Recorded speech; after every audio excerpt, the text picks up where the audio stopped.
Welcome to Uncloseted Conversations. Even if you stumbled upon this channel by accident, you are welcome here. The stories here are from my heart, from my soul, from my pen to your ears. I hope that you will stay a little longer and open yourself to the magic of storytelling. Here I write fiction, and though not always aligning with reality, it still tugs at heartstrings. Stories are escapes and sometimes a balm to the soul. So, enjoy your time here, and if reality presses down too loud and too hard, come knock at the door, come in, take a seat, grab a coffee, and just exhale. These are veil-bound stories, and the space is free and non-judgmental. Sit back, earphones or pods in, and let's listen to another exquisite romance. The Quadbrid Awakens. She was unleashed by power and anchored by love. For bloodlines. One awakening. No world left unchanged. You don't force a crown onto something that's still deciding how it wants to rule. Chapter 1. The Awakening. The smell reached her before consciousness did. Not air taint. Human. Warm, damp, greedy. It clung to the back of her throat like rot sweetened by ambition.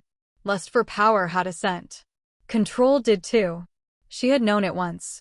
She had hunted it. Her eyes opened. Hunger followed. Not the gentle ache of need, but a violent, clawing absence, like something had been torn out of her and left jagged edges behind. Pain bloomed second, white-hot and intimate, threaded through muscle and bone. Hatred came last. Old. Patient. Awake. She surged upright. The world snapped back just as hard, metal biting into her wrists, yanking her down, stealing breath from her lungs. The restraints burned where they touched her skin. She pulled once. Nothing. Again, harder. Still nothing. That was new. Voices drifted through the dark, low and whispering. Smug. Excited.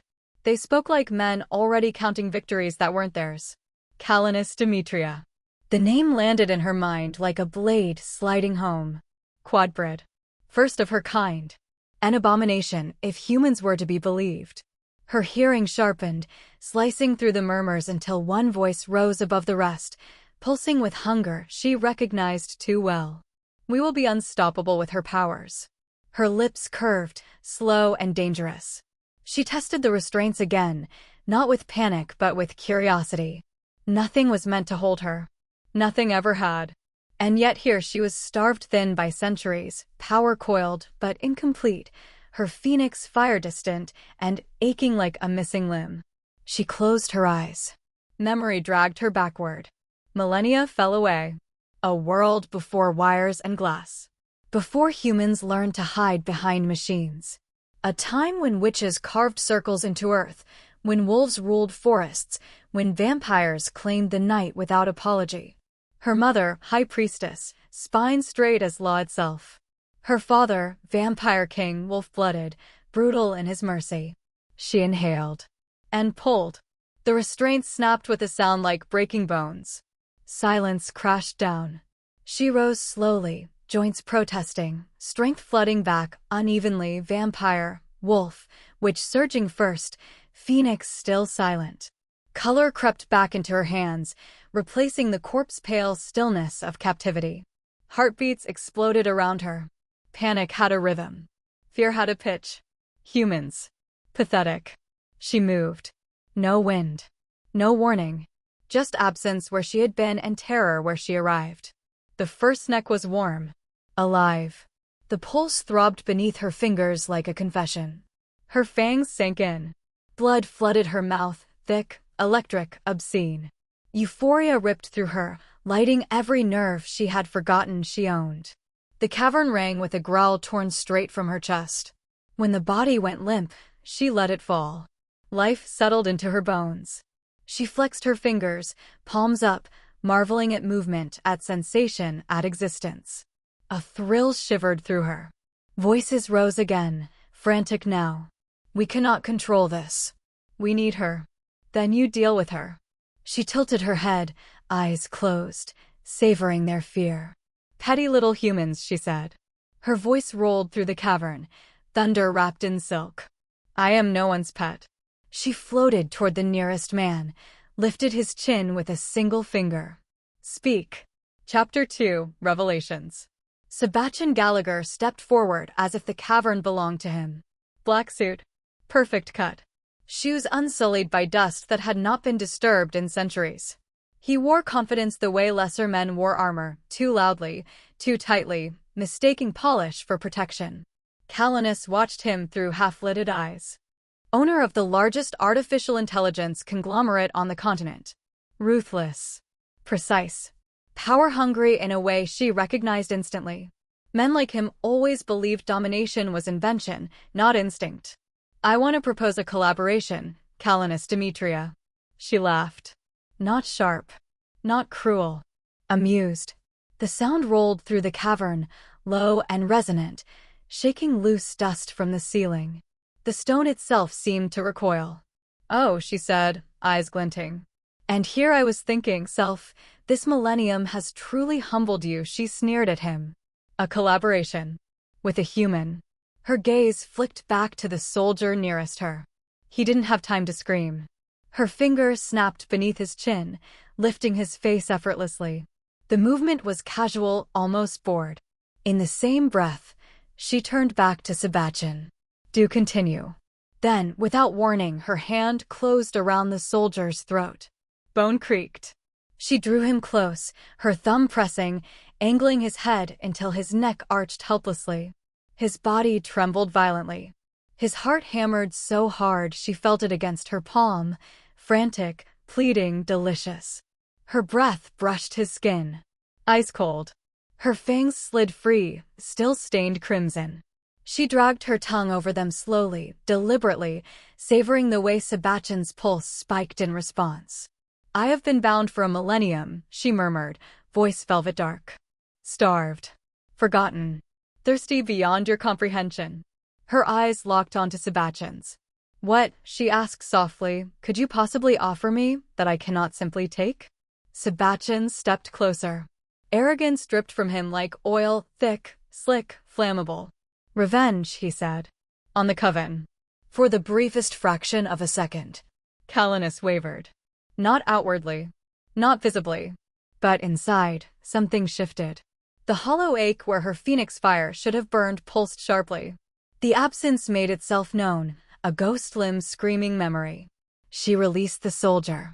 The body collapsed bonelessly to the floor. Her attention returned to Sebastian, slow and deliberate. And what, she asked, makes you believe I cannot find that on my own? His smile was wrong. Too many teeth. Not enough soul. Evolution, he said. This is not the medieval world you ruled. This is mine. Built on technology.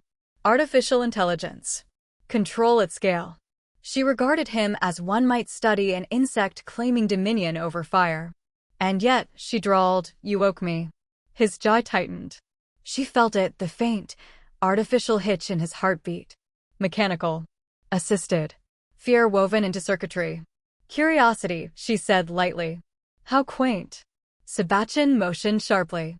An assistant rushed forward, wheeling a reinforced container across the uneven stone floor. The young man refused to meet her eyes, one glance, and he fled back behind the soldiers like prey seeking cover. Sebastian pressed a button. The container hissed open. Calanus felt it before she saw it. The air changed.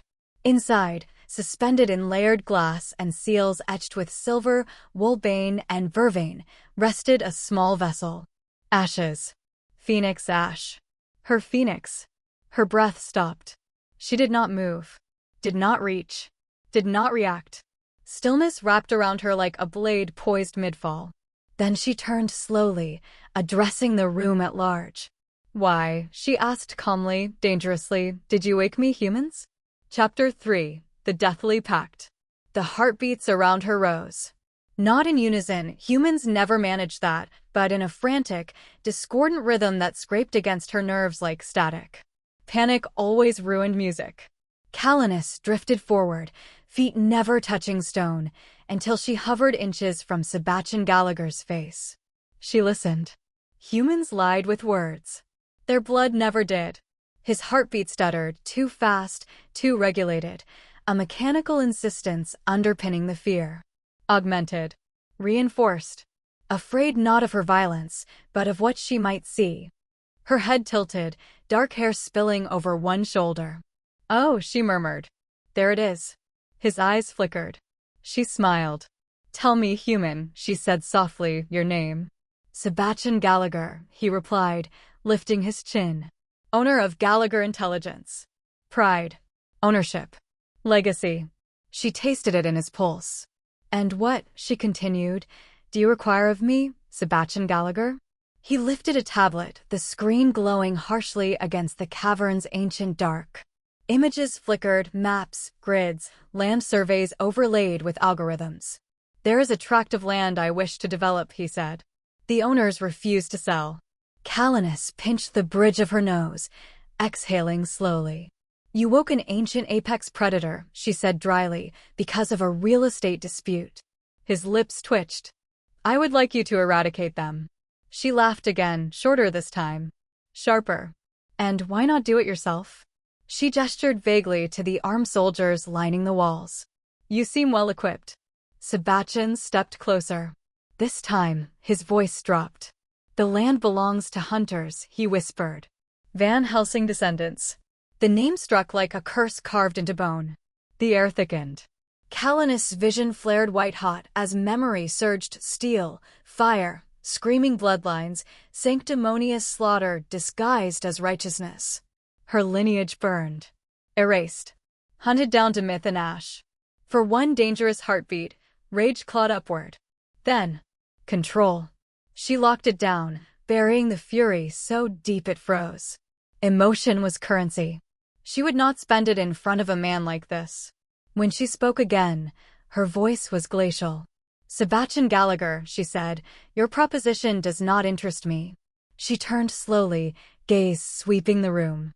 "I would much rather feed on what you have so generously provided here. And you will not stop me." He stepped forward again. This time, his fear bled through. "I can ensure you are never bound again," he said quickly. "You can continue your reign."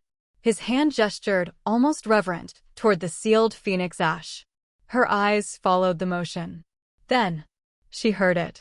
Not inside the cavern. Outside. Far down the mountain spine. A sound so old it bypassed language entirely. Chanting. Calanus moved. She didn't think. Instinct tore her from the cavern like a bullet. The moment her foot crossed the threshold. Agony. Red oak. The sting ripped through her veins like fire laced with poison. It spread instantly, invasive and precise, setting her nerves alight. She dropped to her knees, breath tearing from her chest, claws gouging stone as she fought for balance. Disorientation crashed over her. Then clarity. She pushed herself upright, staggering back, eyes burning. The forest surrounding the land was no forest at all. Red oak trees formed a living perimeter, roots intertwined like a spell made solid. Between them, vervain bushes, deliberate, cultivated. Ancient. Inside her skull, the chant continued soft, rhythmic. Familiar. Her breath slowed. She knew that chant. Chapter 4. The Compromise. Calanus stood at the boundary of the land. 200 acres. She circled it once. Then twice. Then 4 times in under 5 minutes. Every path sealed. Every angle accounted for. Centuries of planning layered into bark and soil. This was not a trap sprung in haste. This was patience weaponized. Frustratingly clever, she muttered. She returned to the cavern. On her way in, she seized a soldier, drained him without ceremony, and let his body collapse like discarded cloth at her feet. She didn't even slow. "Sebastian Gallagher," she said calmly, "explain how you intend to remove this thorn from my flesh."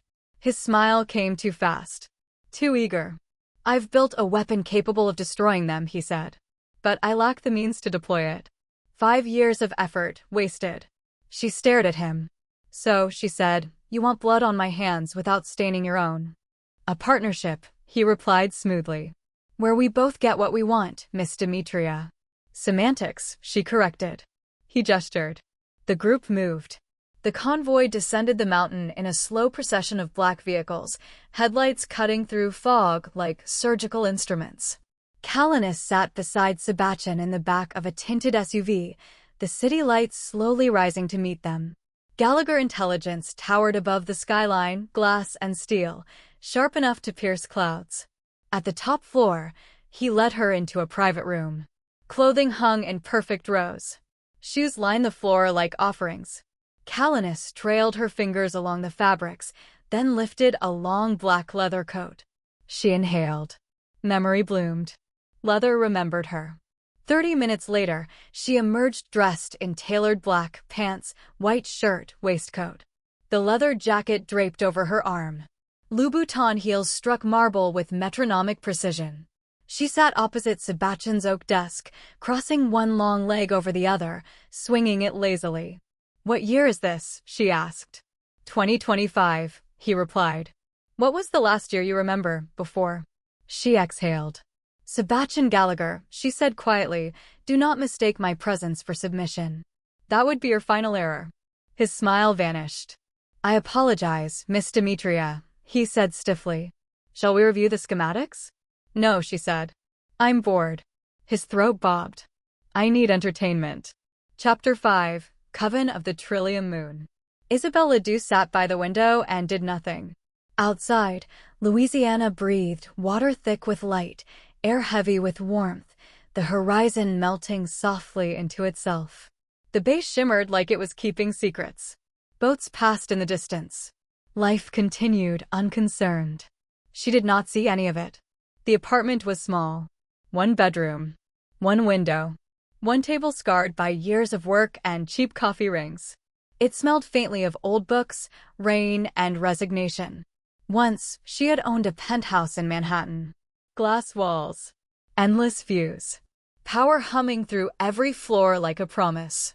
That was before Sebastian Gallagher decided conscience was inefficient. Her laptop sat open on the table, the cursor blinking steadily, accusatory in its patience. Waiting. She had built systems that could save lives. Preserve ecosystems. Redirect destruction before it bloomed. She had rewritten code the way others rewrote history, quietly, carefully, so no one noticed until it was too late. Sebastian noticed. He always did. Now she sat here instead, staring at an empty line of code like it might confess something if she waited long enough. Her wrist warmed. Not suddenly.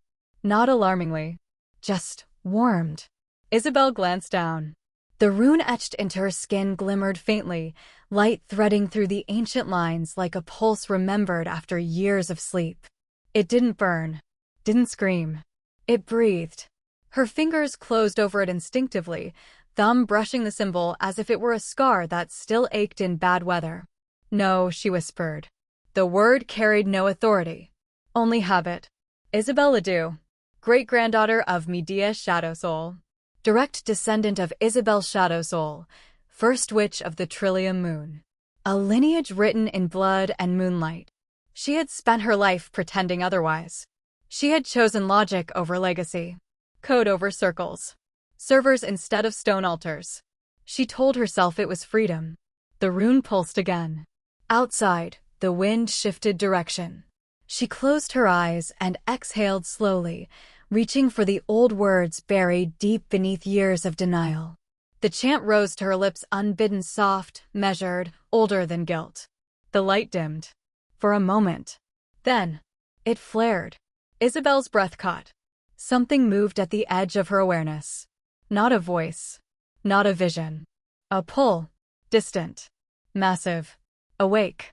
Her hand dropped to the table as a tremor slid through her fingers, not fear. Recognition. Somewhere far away, something ancient had stirred. And somewhere closer, far closer than comfort allowed, Sebastian Gallagher's world had begun to crack. Isabelle opened her eyes. The cursor on the screen blinked once more. This time, she typed. Chapter 6, Convergence. Calanis felt it first as irritation. A faint pressure at the base of her skull, like a memory knocking from the wrong side of time. She sat back in the leather chair of Sebastian Gallagher's office, one heel draped casually over the armrest, fingers drumming once, twice against the oak desk. The building hummed. Servers whispered behind the walls. Electricity pulsed like a synthetic heartbeat. She hated it. Too clean. Too controlled.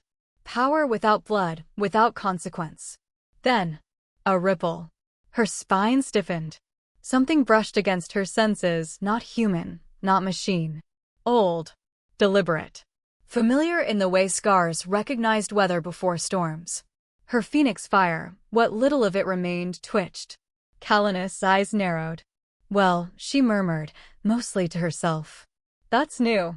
Across the city, miles away and unaware of her name, Isabelle Ledoux's fingers flew over her keyboard.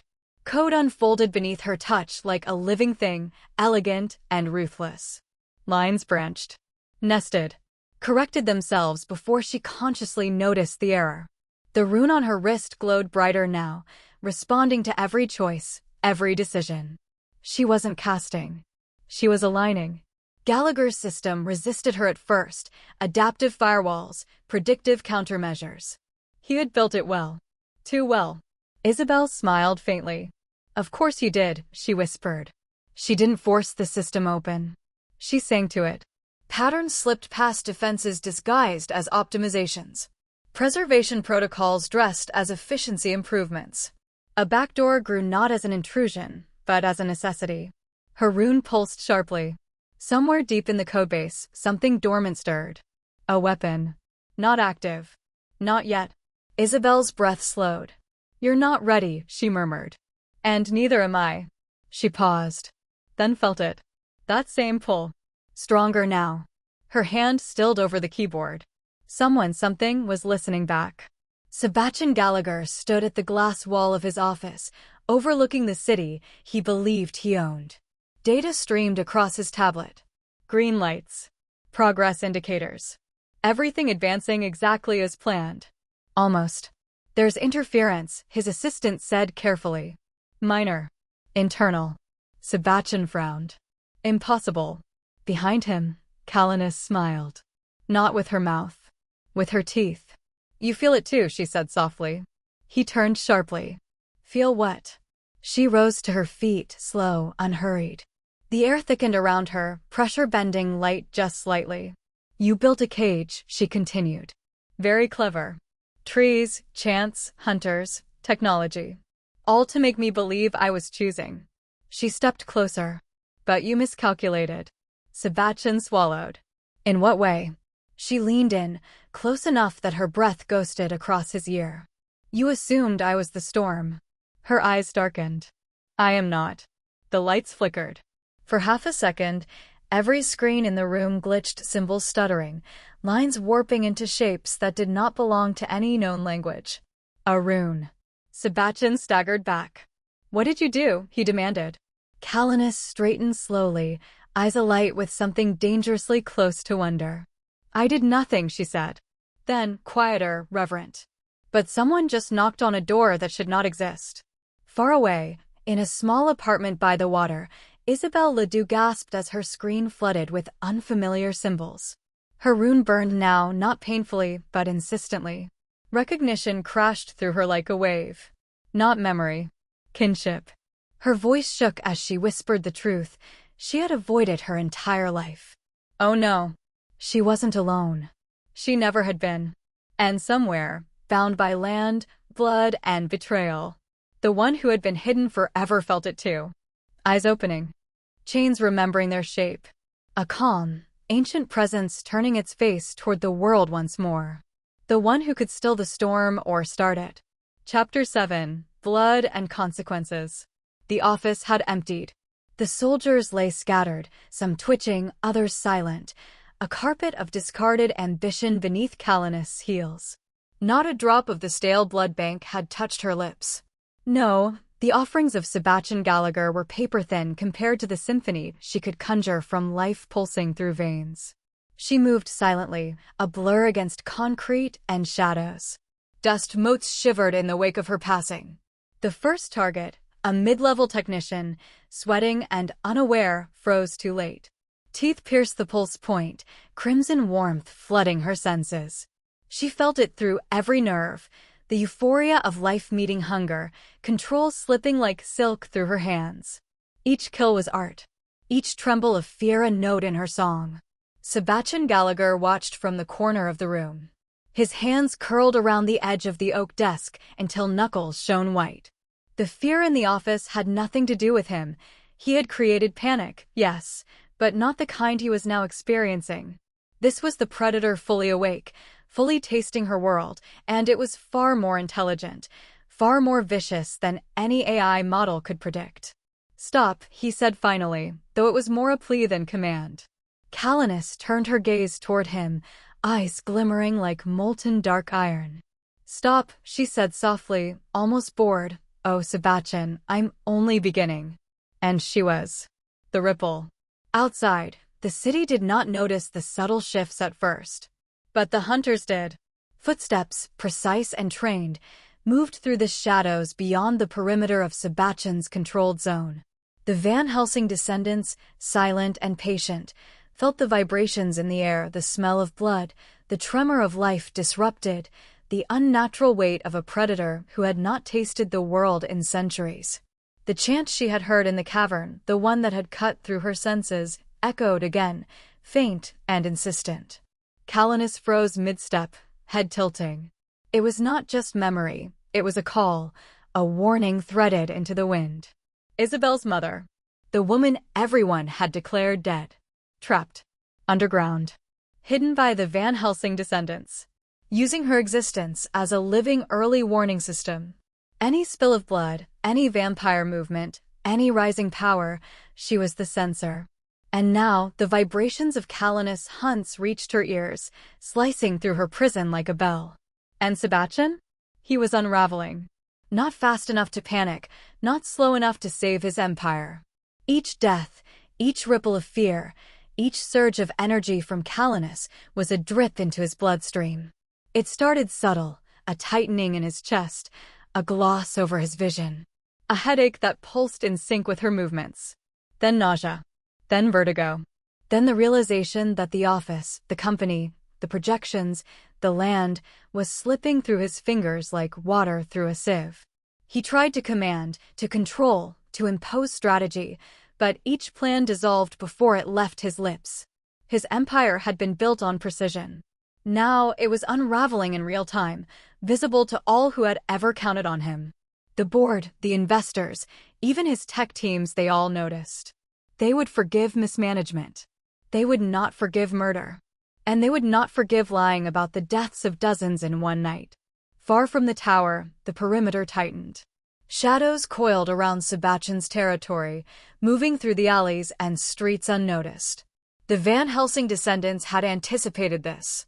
Their whispers spoke of vampires closing in, of blood spilled too fast, too young, too many. The ripple Calanis had caused, the hunting, the euphoria, was no longer confined to the office. The city felt it first. Then the hunters. The chant, faint, persistent, threaded through everything. The old magic that was supposed to be dead was very much alive. Calanis paused mid-stride, sensing the layering of forces now. Sebastian's panic, the hunters encircling, the distant chant threading into her awareness. And she smiled. Not cruelly, not vindicatively. Just predatory. Alive. Chapter 8. The Hunt. The night draped over the city like ink, thick and suffocating. Streetlights flickered against puddles, neon signs humming in dissonance. Somewhere, an owl cried, a tiny witness to the awakening predator among humans who thought they had control. Calanis moved like shadow made flesh. No one heard her step. No one saw her breath. The blood of her first hunts still tingled on her tongue, a warm memory she could replay endlessly.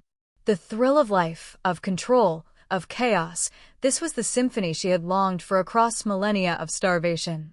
Then she sensed them. Not fear. Not arrogance. Not clumsiness. Discipline. Footfalls that were measured, precise. Eyes that tracked in pairs. The hunters were here. And they were patient. Calanis smiled, dark, fluid, alive. She didn't hide. She didn't pause. She invited them. A shadow detached itself from the alley, then another, then three more. Van Helsing descendants. Each carrying a history of extermination, a legacy of precision. Silver-lined weaponry, crosses hidden in their grips, charms subtly worn. They were trained for vampires, yes, but they had never encountered a Quadbrid. "You've hunted well tonight," Calanus whispered, voice silk over steel. "But are you ready to die?" The nearest hunter, a woman with hair the color of ash, moved first. Fast, calculated. She threw a flare not to blind, but to force movement, to test reaction. Calanus didn't flinch. The light passed over her like water over stone. Her eyes glinted, teeth bared. She leapt, a blur across the asphalt, boots striking concrete with ghost-like precision. One hunter fell back, disoriented by the suddenness. Another drew silver-tipped daggers, aimed, and missed as Calanus danced around them, her movements a language they couldn't read. And then the ripple spread. The sound of the chant, low and persistent, threaded through the air, Isabel's mother. A warning, a tether, a signal. Hunters stiffened. Some whispered prayers under breath, hands brushing talismans. Even the Quadbrid felt the pulse, but Calanus? She smiled wider. She breathed, so the game begins properly. She closed the distance to another hunter, fangs flashing, but paused at the very last second, because it wasn't about blood anymore. Not yet. It was about control, dominance, testing the boundaries. She wanted them frightened, disciplined, aware of their mortality. A hunter lunged, blade tipped with silver, aiming for her heart. Calanus twisted midair, disarming him with one hand, sending the dagger spinning into a wall. She pinned him, eyes locking with his, and inhaled the frantic heartbeat like a melody. "You think this will stop me?" she whispered. He shook, powerless, a rag doll of discipline and training. She let him go. He collapsed to the ground, trembling, alive. The others faltered. Hesitation rippled through them. This was her symphony. Each heartbeat, each breath, each misstep, it all fed her senses. Then the chant grew louder. Calanus' ears caught it. She tilted her head. Recognition flickered, yes, the voice she had thought dead. Old magic, old blood, old warning. Her smile softened. Only a fraction, but noticeable. Somewhere beyond the hunt, beyond the prey, someone was awake who could still the storm. Not now. Not yet. But soon. The hunters hesitated, regrouping. A tactical formation, moving in circles to corral her. They had trained for centuries of vampire encounters, but nothing in their bloodline had prepared them for her. Calanus laughed softly, low, melodious, deadly. She moved again, faster than the eye could follow, and each hunter felt the bite of panic before her presence. One by one, they fell back. Not dead. Not entirely broken. But aware. Awareness was the first step toward fear, and fear was the melody she conducted now. Sebastian Gallagher watched from a safe distance, trembling. His city, his plans, his empire, all crumbling under the simplest truth. She could not be caged, she could not be predicted, she could not be tamed. And yet, through the chaos, the chant threaded into the night, subtle but insistent, like a tether he could not sever. Calanus paused mid-stride, chest rising and falling. Eyes closed. The pulse of life, the pull of destiny, the echo of a song she had not heard in a millennium. And somewhere, far above the city, Isabel's mother whispered into the wind. Warning. The storm awakens. The unbound returns. Chapter 9. The Awakening of the Banished. The room was dark except for the glow of monitors. Isabel Ledoux's fingers danced over the keyboard, crisp and deliberate, eyes sharp behind glasses. Every line of code, every system node, every encrypted layer, she could see it, feel it, like veins under her skin. Sebastian Gallagher's empire was meticulous, precise, and utterly corrupt. Every AI model, every automation, every subroutine was a heartbeat, a pulse, but there was something buried deep, something he had tried to hide even from his top engineers. A folder labeled Containment. Project Demetria blinked in the corner. She opened it, eyes widening as the layers peeled back. Activation codes, containment protocols, live tracking, neural suppressors, and the signature of what he had released. Her breath caught. Jesus, Sebastian. Calanus. Alive. Free. Unbound. And worse, hungry. The rune on her wrist flared suddenly, hot against her skin. She hissed softly, pressing her palm against the ancient symbol etched there, but it did nothing to stop the fire that spread upward, climbing her forearm, into her shoulder, gnawing at her senses. Something stirred in her blood, ancient and deep. She felt the old pull, balance, tether, choice.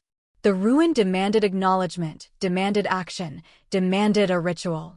Isabel sat back, staring at the code, her reflection in the monitor merging with the glowing rune on her wrist. She whispered softly, a chant from memory. Blood binds. Fire wakes. Life and death cycle again. The room tilted as the ritual took hold. The monitors blurred. The keyboard melted into mist beneath her fingers. Time slowed. Her breathing deepened. The burning on her wrist was no longer pain, it was clarity. And then she heard it. A voice, faint, fragile, like a candle struggling in wind, but unmistakable. Isabel, my child. She froze. Her mother. The mother everyone had said was dead. Buried. Lost. The rune pulsed brighter, almost searing, and she realized she had a choice. Step fully into her power, risk everything and attempt to anchor Calanus, or retreat, stay hidden, let the chaos spread, and let Sebastian's empire collapse in blood and fire. Her pulse quickened. The voice grew louder, threading through her mind like silver filaments. Do not delay, Isabel. She is awake. She hungers. You are the balance. You must rise. Tears pricked her eyes, not for grief, not for fear, but for the truth she had never allowed herself to feel. The past, the legacy, the exile, it all converged here, in this quiet, burning moment. Isabel closed her eyes. She whispered the final words of the ritual, her voice trembling yet firm. I awaken. I stand. I see. The room went still. The monitors flickered once, twice, and then the code reorganized itself. Lines of control and suppression bent and twisted, responding to her presence, to her will. She was no longer observer. She was participant. Somewhere in the wind, faint through the city, through the chaos of blood and hunt, the chant harmonized with her heartbeat. The faint echo of her mother's voice resonated, not as warning, not as plea, but as acknowledgement. Isabel had awakened. And Calanus would feel her soon. Chapter 10. Echoes in the Hunt. The city throbbed beneath her heels, alive with the pulse of fear, blood, and whispered spells. Calanus paused on a rooftop, head tilted, nostrils flaring as she inhaled the city's chaos. It wasn't just human panic she felt, it was something older, subtler, a trace of magic threading through the air like silver mist. Her eyes narrowed. Not human. Not Quadbrid. Witch. A presence she had not felt in centuries. Hidden, careful, deliberate. A coven witch. And yet, something different. Stronger. Alive. The ruin she had felt in the cavern? This was the same vibration, but distant, like a faint heartbeat echoing in water. She closed her eyes, letting the senses she had honed over millennia stretch out. Threads of energy, almost imperceptible, swirled through the cityscape. And there it was, a pulse, a tether to something or someone alive beneath the veil of the night. A flicker of curiosity sparked in her. She had been alone for so long, starved of connection beyond blood and fire. Yet now, there was another mind, a rhythm she could not ignore. Somewhere else, in a dimly lit apartment, Isabel felt it too. The ruin on her wrist pulsed violently, hot, insistent. Calanus' presence was near. Not just near, but aware of her. Isabel's breath caught. She could intervene, anchor Calanus, create balance before the hunt spiraled further. She could reach out, whisper her own magic into the storm. But to step forward now was to risk being consumed, to risk revealing herself before she was ready. Her fingers hovered over the altar she had prepared, over the remnants of the ritual still warm in the air. She whispered softly, almost to herself, "Will I bind her, or watch her storm alone?" The candlelight flickered across the rune on her wrist. The rune pulsed like a drumbeat, urging her toward action. Back on the rooftops, Calanus lifted her chin to the moon, eyes scanning the streets below. She paused mid-step. A whisper in the wind. Not human. Not Quadbrid. Something layered, ancient, intelligent. Her senses sharpened, and instinct hummed through her veins. She traced it, letting the thread pull her toward alleyways, rooftops, abandoned courtyards. The presence was subtle, teasing her awareness, just out of reach. "Who are you?" she murmured to the darkness, voice soft but heavy with centuries of command. No answer came. Only a pulse, faint, consistent, almost like a heartbeat echoing at a distance. Calanus flexed her hands, feeling the residual hum in her veins. Something told her this coven witch, this whisper, was not her enemy, not fully. But the curiosity, the magnetic draw of hidden power, it demanded she find out. And that pull would not let her rest. Chapter 11. Hunt or Harmony. The city slept fitfully beneath her, unaware of the storm threading through its veins. Calanus moved through shadows like living smoke, senses stretched wide. Every pulse of magic, every tremor in the wind, drew her closer to the presence she now knew must exist. The pulse was strong now, unmistakable. Coven magic. Trillium moon lineage. And it was aware of her, delicate, cautious, and yet resilient. Calanus' lips curved into a slow, deliberate smile. "Interesting," she murmured to herself, voice low, reverberating in the night air. "So, the one who can restore me has hidden well." She paused atop a rooftop, gaze tracing the faint shimmer of protective wards laid carefully across the city streets below. Whoever this witch was, she knew the rules. The line between hunter and hunted was thin, deadly, and razor-sharp.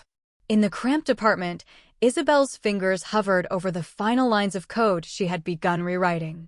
Her eyes flicked to the ruin on her wrist, burning hotter than before, pulsing in time with her heartbeat. Calanus' presence was closer. She could feel it now, not just in instinct, but in the subtle threads of magic vibrating through the air. Isabel whispered, soft but deliberate. "I can help, or I can hide." Her fingers trembled. To intervene meant entering the storm, risking life and sanity. To remain hidden meant letting Calanus destroy anything in her path, allowing Sebastian's empire to collapse completely, but keeping herself safe. Her voice, barely audible, flowed with the chant of her lineage. "By the blood I inherit, by the fire I awaken, let the choice of the coven guide me." The ruin flared bright, almost searing, and she felt herself pulled into the ritual's trance, a bridge between past, present, and destiny. And then she heard it, her mother's voice, clear, resonant, impossible to ignore. "Isabel, you are the balance. Do not let pride blind you. The Phoenix demands, and she will not wait." Calanus descended from the rooftops into an abandoned courtyard, feeling the subtle pulses of wards and protection spread across the space. She crouched low, muscles coiled, fangs glinting in the faint moonlight. She knew the rules of this game. To restore the Phoenix, she needed the Trillium Moon Witch. To find the witch meant drawing her out. To draw her out meant risking confrontation or collaboration. Her voice, low and resonant, carried across the still night. "I know you are here, little witch. I can feel your power, smell your hesitation. You can help me, or I can find you." The air shifted, almost vibrating with the pulse of magic in response.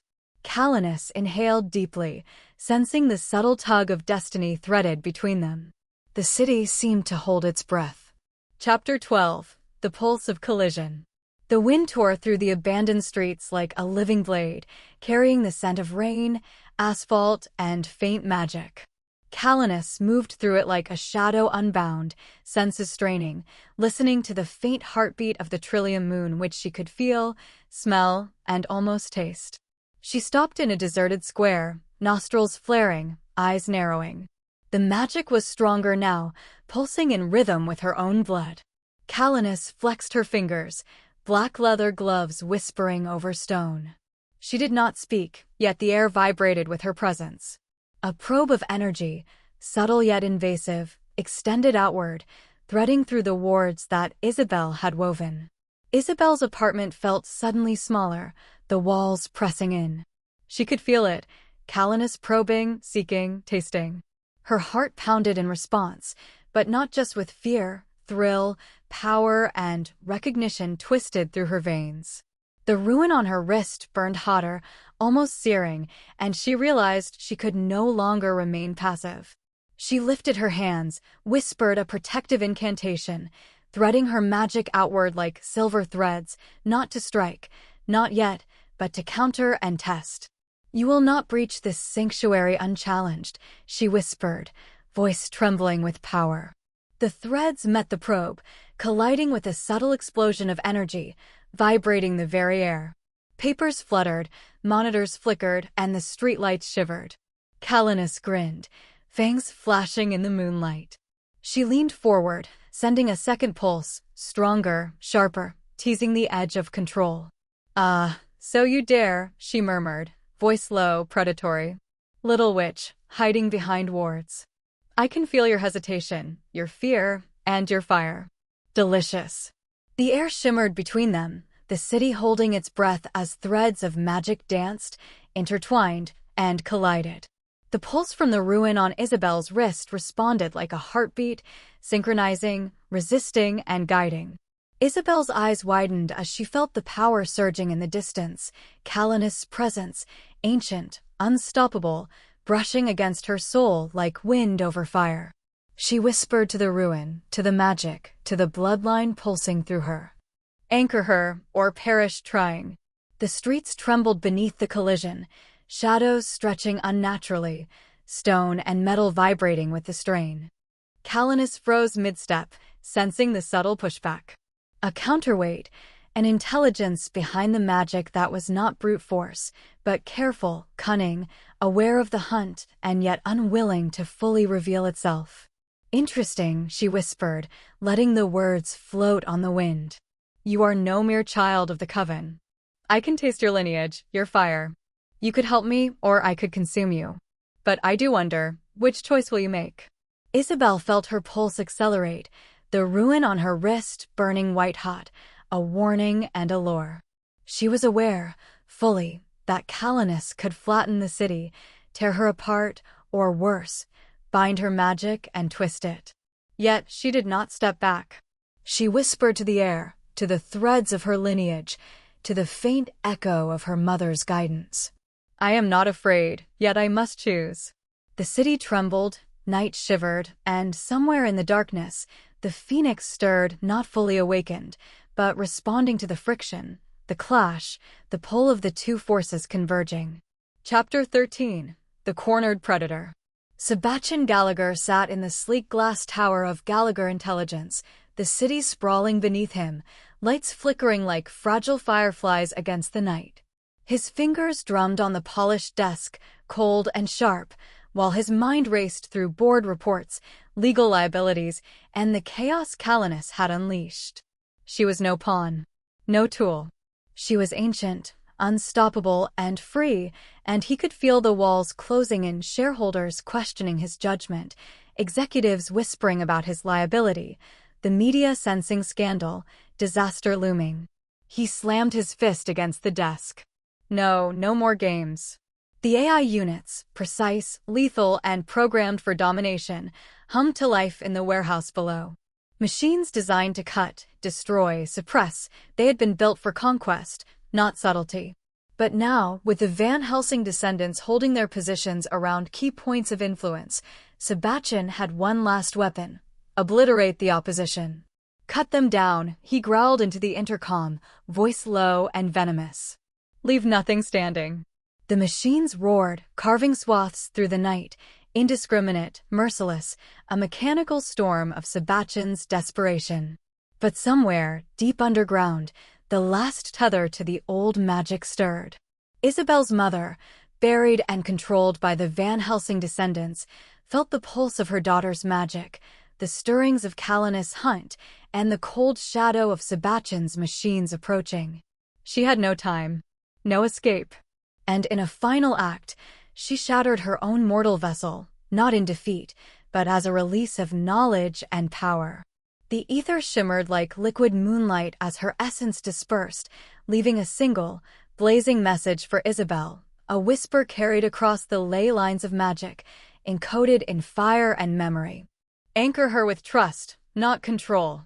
Let her choose, but bind her to your will through clarity of heart. Do not let fear dictate the tether. Only through balance will the phoenix rise. Isabel felt it instantly, the words piercing her, searing her mind, igniting her ruin. Tears streamed down her face, not of grief, not only of loss, but of clarity, of purpose, of responsibility. She whispered the final syllables of the ritual she had begun, letting the guidance of her mother thread through her blood, her magic, and her mind. The ruin glowed white-hot, pulsing in time with Calanus' presence, with the heartbeat of the city, with the phoenix's nascent energy. Back in the skyscraper, Sebastian monitored the carnage, unaware of the ultimate intervention in the ether. The machines cut through Van Helsing descendant positions, but the warning from Isabel's mother disrupted the battlefield in ways he could not calculate. Systems misfired, human operators faltered, and the strategic advantage he thought he had dissolved into chaos. Damn it, he snarled, fists pounding the console. I control everything, and yet nothing bends to me. Calanus, still free, still hunting, felt the shift immediately. The pulse of magic, the ripples of destruction, the scent of fear and desperation, it all fed her euphoria, yet teased a curiosity, something new, unseen, a force working against him, guiding the balance. Chapter 14. The Revelation. The office was silent except for the low hum of servers, a mechanical heartbeat against the growing chaos outside. Sebastian Gallagher's fingers flew over the keyboard, eyes darting between screens that blinked with red alerts and digital anomalies. No, no, no, he muttered, voice low, tight with panic. The board's letters, emails, and video calls blurred past, but none of it mattered. Nothing mattered except the power slipping from his hands. The AI had flagged it again, a sequence buried deep in the code of his systems. Something deliberate, sophisticated beyond anything he had seen. And it was recurring. He leaned back, eyes narrowing. Impossible, unless. The AI began cross-referencing past employee records, project files, and metadata anomalies. Every trace led to one name, Isabel Ledoux. Sebastian froze, cold realization creeping into his chest. She, the programmer he fired years ago, the one he isolated, the one he thought inconsequential, was behind every anomaly, every disruption in his AI defenses, every sabotage that had thwarted him.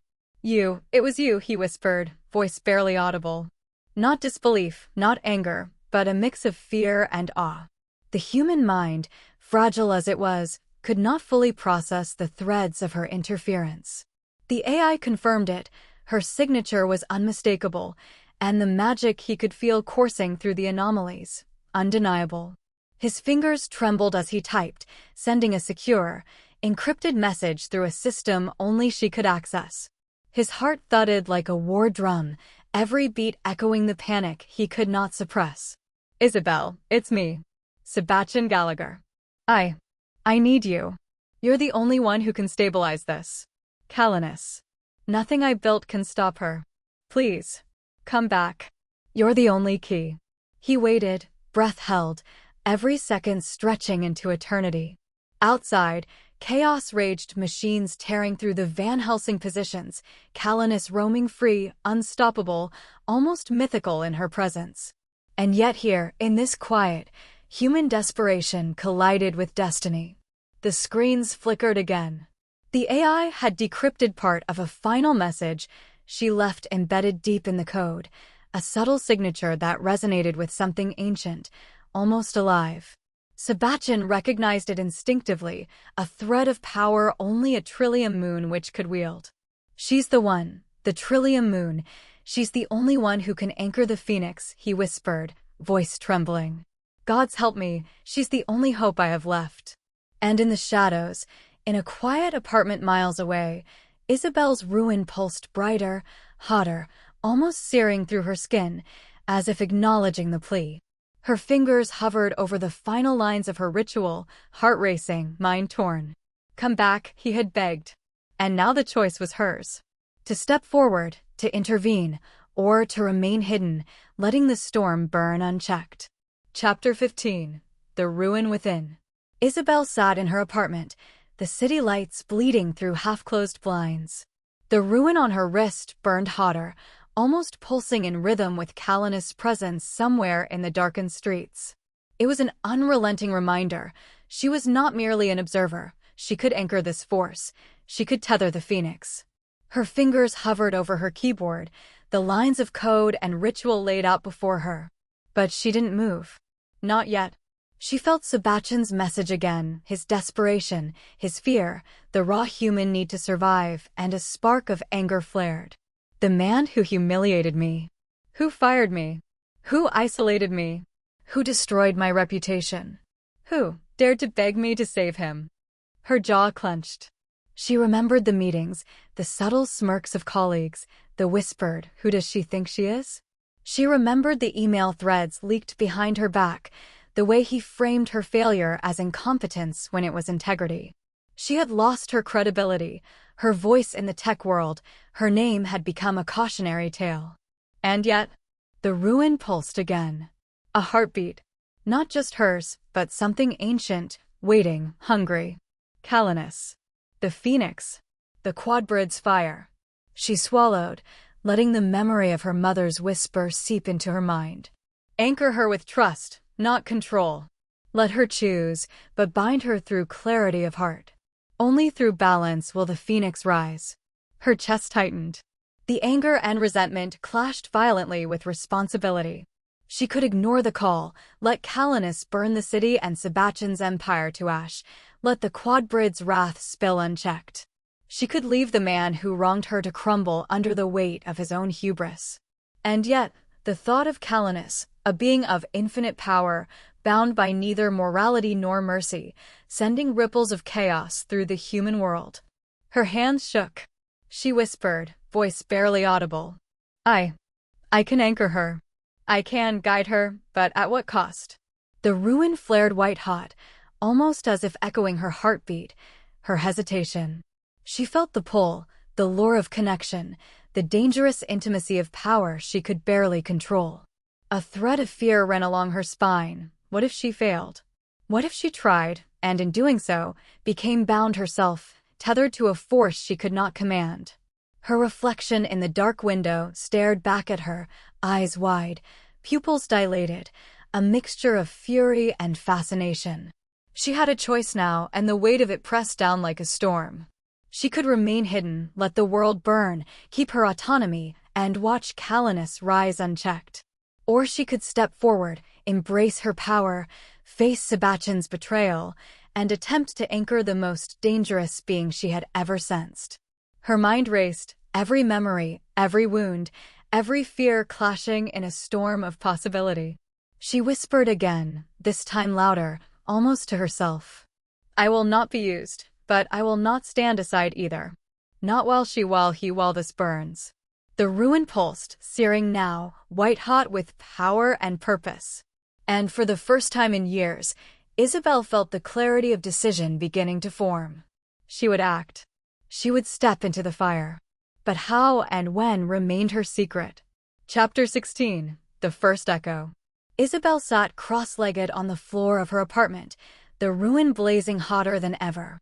The city lights outside flickered, mirrored by the pulsing energy coiling along her wrist. She whispered the final syllables of her mother's guidance, letting the ritual thread her presence across the ether, seeking Calenus. The air around her shifted. The faint scent of ancient power, of centuries-old blood, teased her senses. She felt it first like a vibration in her chest, then as a whisper in the mind, low and teasing, demanding attention. Who calls me? Calenus. The voice, neither human nor fully spirit, filled her mind, sharp as steel, warm as fire. Isabel's eyes widened. She had expected the phoenix's fire, the Quadbrid's energy, but not the raw, aware consciousness of the witch herself. Her heart hammered, the ruin throbbing in rhythm. She whispered, I am a friend. The words carried nothing of submission, only a tentative reach. A pulse of energy surged through the room, and Isabel's vision blurred.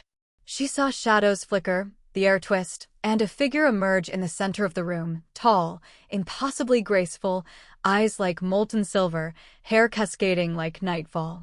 Kalanus' presence was overwhelming, and yet, it was not hostile. Not yet. Friend.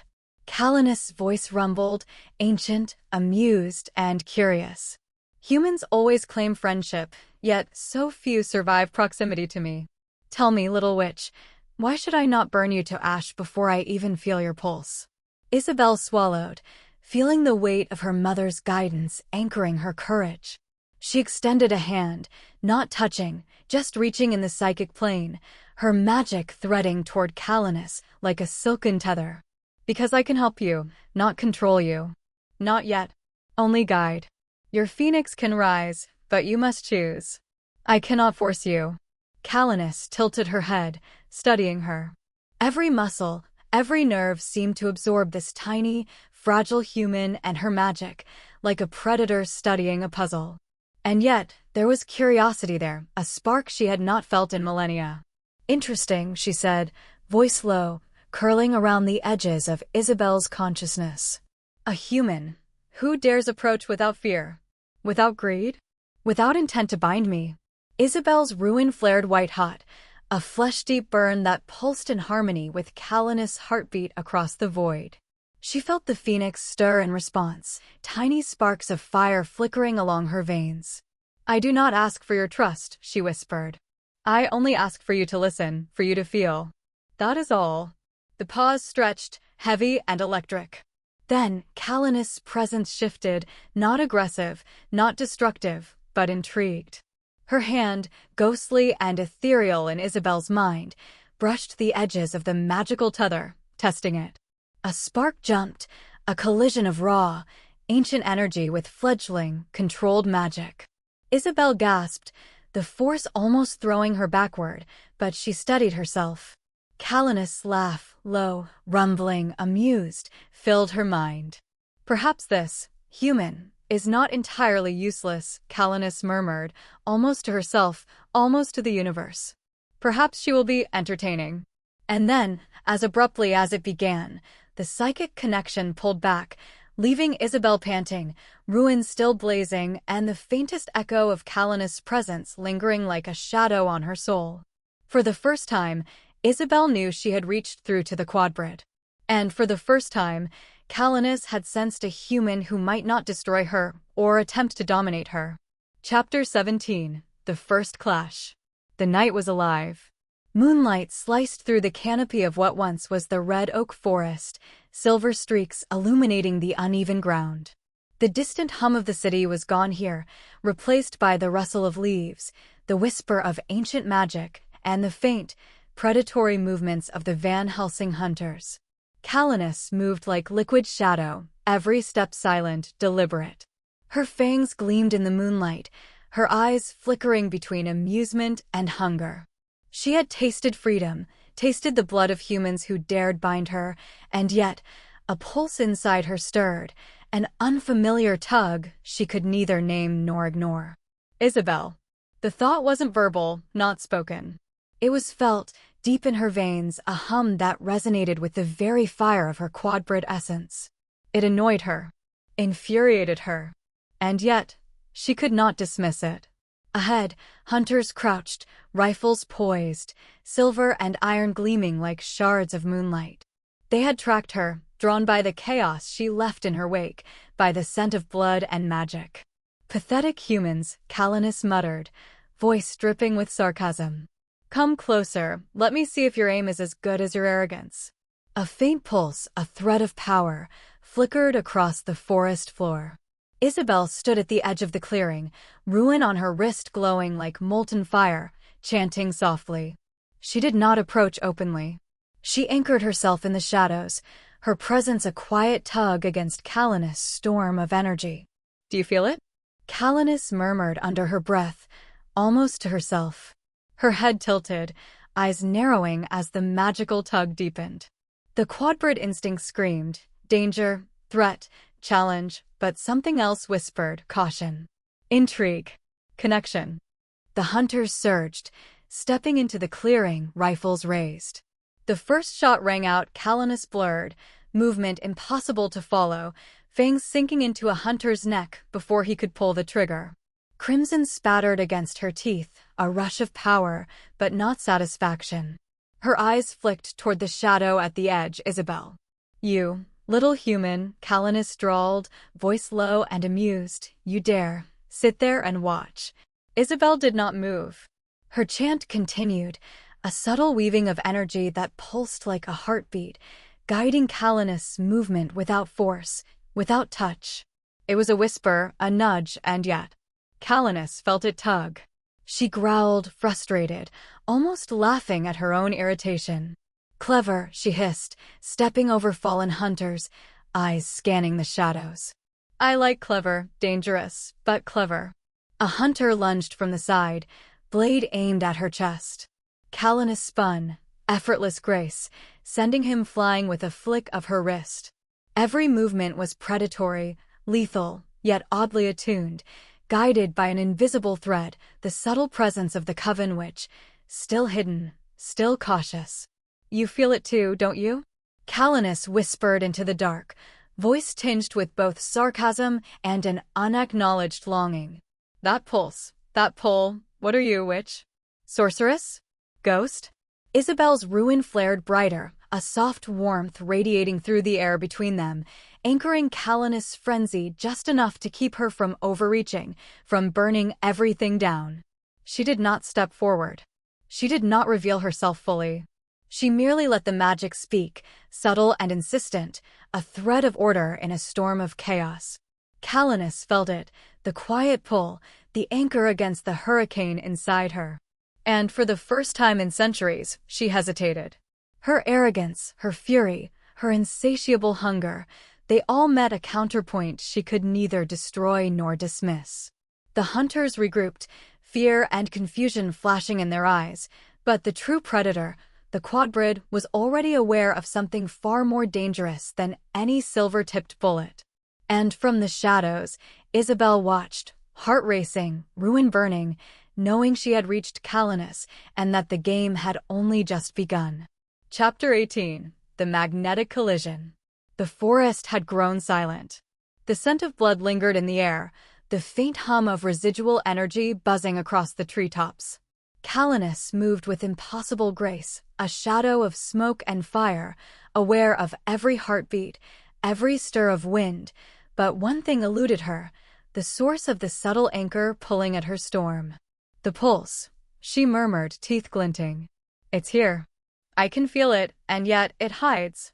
Every step she took drew her closer to the quiet energy she had sensed in the chaos of the hunters, the thread that had restrained her, intrigued her, and sparked something ancient and unfamiliar inside her.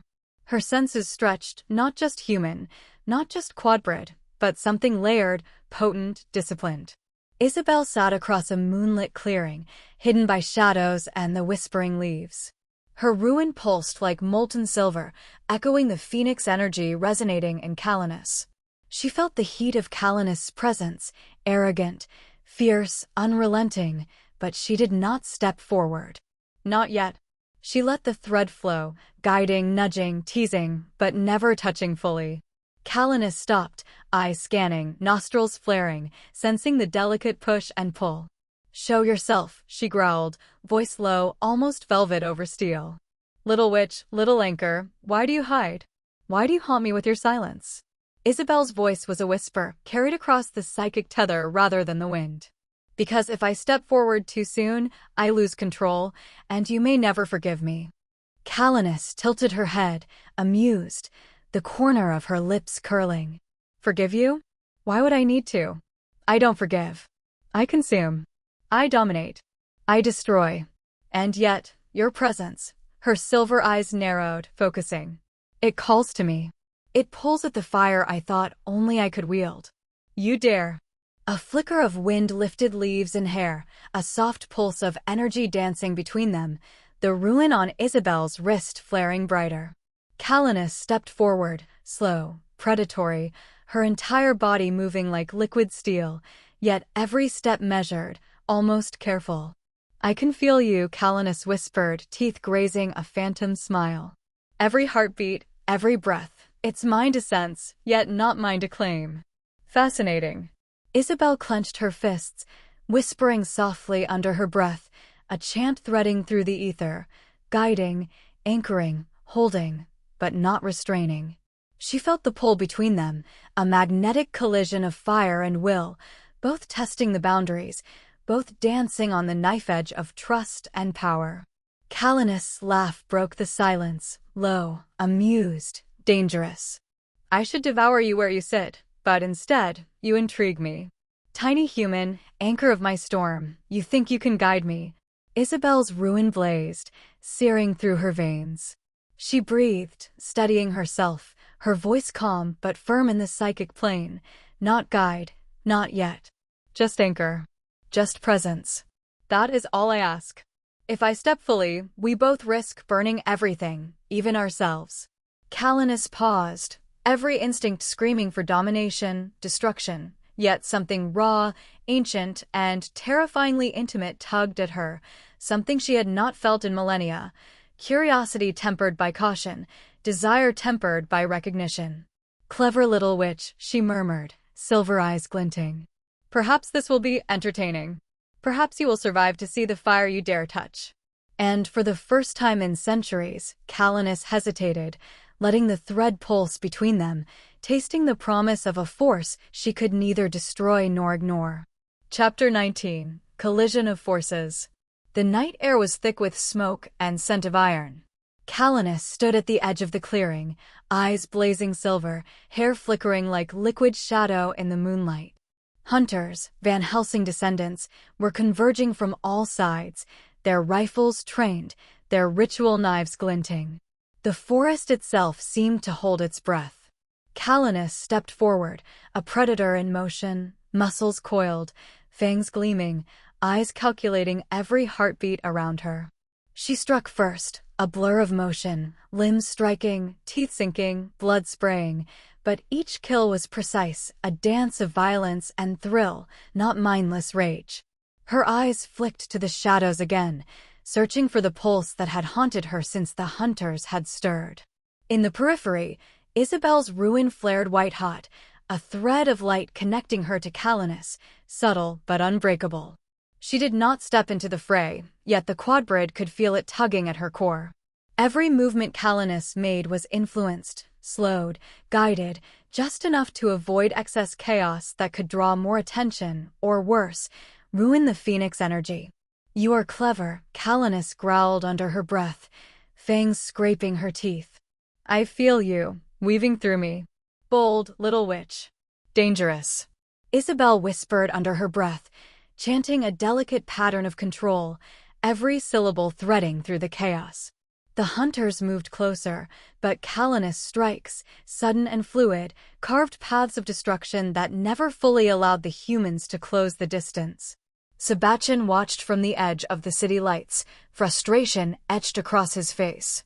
His AI drones hovered above the forest, scanning, shooting, but every calculated strike was intercepted by Calanus' instincts, now subtly guided by a force she could not see but could feel. The forest floor shook as Calanus moved faster than thought, blood splattering, screams echoing, magic rippling through the trees. She laughed, a low, rumbling sound that carried the thrill of centuries. I do not need your guidance, she whispered to the shadows where Isabel hid. Yet I cannot ignore it. You are irritatingly necessary.